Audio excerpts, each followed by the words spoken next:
Hello, my name is Luis Romero, and today I'll be showing you how to make Margarita pizza, Pinzimonio, and a Spanish squash pasta. As you can see here, I have a variety of ingredients. These are all actually from Sprouts. I was unable to go to a farmer's market, although there are many here in the valley. I did incorporate some ingredients that are found in my garden though, and I got a squash from my friend who is a gardener as well. As you can see, those lemons are from the lemon tree I have here at my house, and I also have some Thai basil, as you can see there at the top, and we'll get started. First off, we begin with getting everything cut up into our mise en place, so we have everything ready to go when we actually start cooking. Here I'm cutting an heirloom tomato that I picked from Sprouts that look good, because I believe that having a variety of ingredients, and even ingredients you haven't ever tried, really makes a dish a lot more exciting and flavorful. A lot of people may not know this, but tomatoes have a wide variety of flavors, some being sweet, some being a little bit more tart, but this heirloom tomato here was pretty sweet compared to your average tomatoes you might find from your grocery store.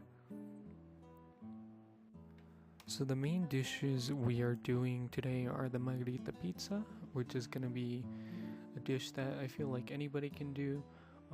You got your winter squash pasta, which is kind of more of a traditional Italian dish, and then I did a very easy Pinzimonio, which can be done and whipped up in literally minutes, and I just want to have that variety so that anybody who wants to cook or doesn't feel like they cook too often can have kind of a good comfort choice that they can get into.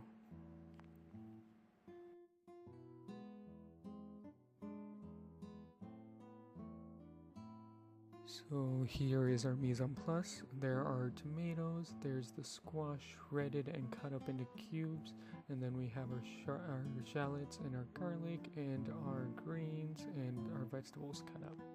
So I'm first starting off with the winter squash stew. First you gotta get some water boiling for the pasta, and also have a large skillet with about a tablespoon of olive oil. The better the olive oil quality, the better your end dish is gonna end up.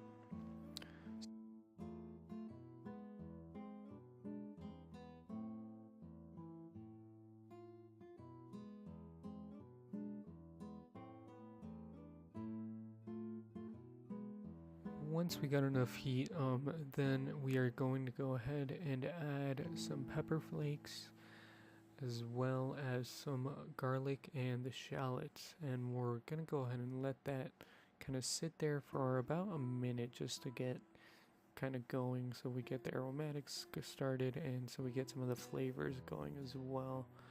Just make sure to have this at medium heat. Once it's been about a minute, then we are gonna go ahead and add the squash in here. You can add this in parts, but since the pan was hot enough, I just decided to add it all at once. We're also going to add the tomatoes here, the heirloom and the regular red tomatoes.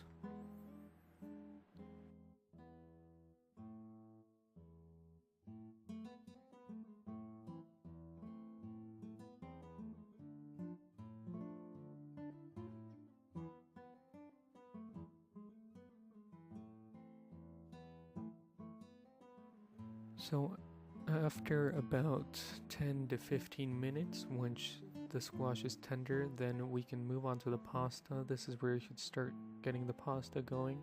I'm just using a long kind of spaghetti styled pasta here, but you can use really any type of pasta you're in the mood for, and just let that sit in there until it gets tender, and once it's tender, then we can start assembling the dish.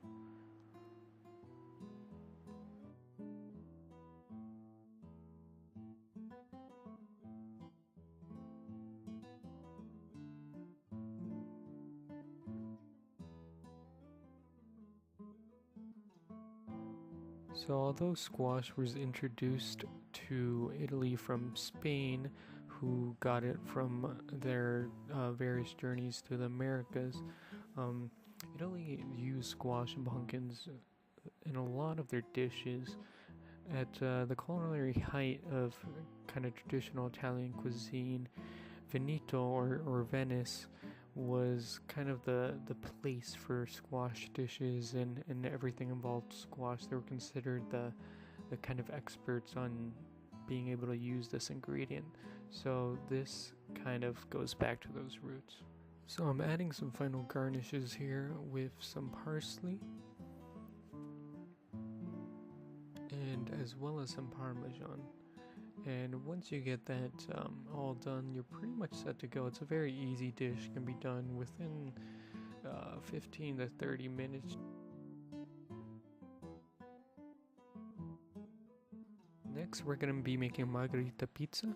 So I have here a 4 cheeses kind of frozen pizza. I take off a bit of the cheese as you saw there, just because typically these frozen pizzas have way too much cheese on them, and I'm topping it here with tomatoes and bell peppers, and we're also going to be putting some of that Thai basil on here as well, and I tend to add pepperoncinis as well just to give it kind of a little kick of flavor.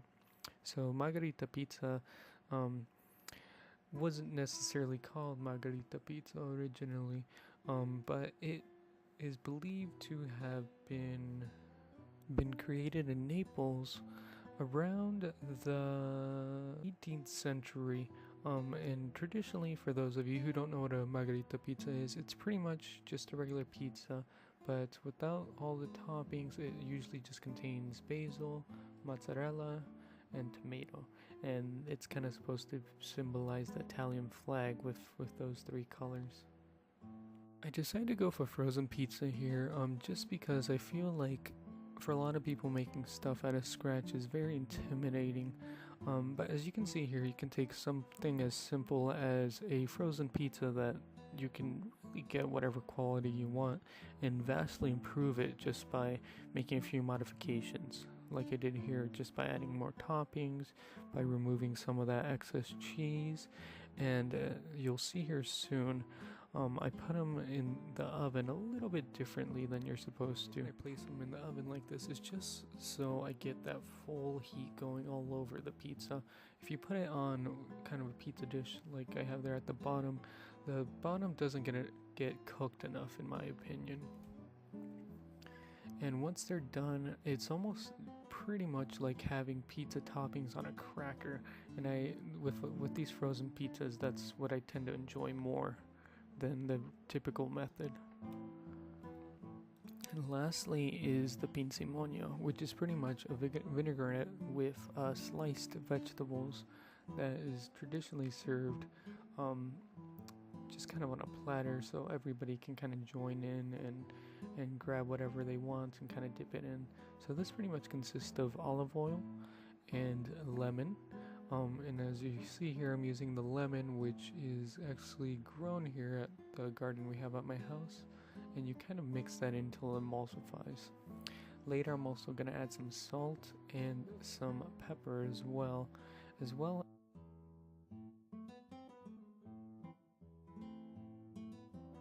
some parsley, just to give it a little bit more color, a little bit more flavor. And you just keep adjusting this until you get the flavor you're kind of liking. What I like most about the Mediterranean diet, and you can see here, is that you can really make a lot of different dishes with pretty much nothing but some bread and different vegetables and fruits. There's no meat which was used in any of these dishes, which was sort of my goal that I was aiming for. And even something as simple as this to the frozen pizza, you're getting a lot of different nutrients depending on the different vegetables you add. So things like tomatoes, things like squash, even the different herbs contain different antioxidants and vitamins that you need on a daily basis. Overall, this was a great experience, and I like learning more about different cultures and cuisines I haven't experienced much.